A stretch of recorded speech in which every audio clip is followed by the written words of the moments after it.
এক ছিল ছোট্ট গ্রাম। গ্রামের এক কোণে থাকত এক দরিদ্র ছেলে, নাম তার নিলয়। নিলয়ের সবচেয়ে প্রিয় জিনিস ছিল একটা ভাঙা লণ্ঠন। লণ্ঠনটা ঠিকমতো জ্বলত না, তবুও নিলয় প্রতি রাতে সেটা হাতে নিয়ে বের হতো। কারণ নিলয়ের বিশ্বাস ছিল, আলো না থাকলেও আশা থাকলে পথ পাওয়া যায়।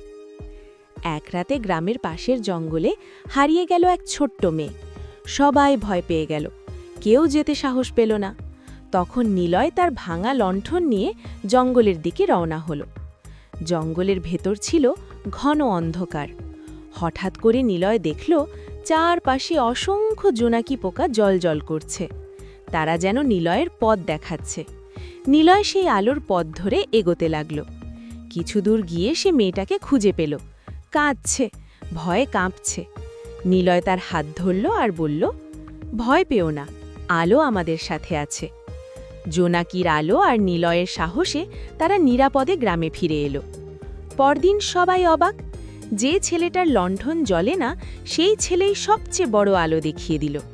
গ্রামের বয়স্করা বলল, আসল আলো লণ্ঠনে নয়, মানুষের মনে। সেদিন থেকে নিলয় শুধু একটা ছেলে নয়, গ্রামের আশার নাম হয়ে গেল। শিক্ষা: বাহ্যিক আলো না থাকলেও ভেতরের সাহস আর ভালোবাসায় মানুষকে পথ দেখায়।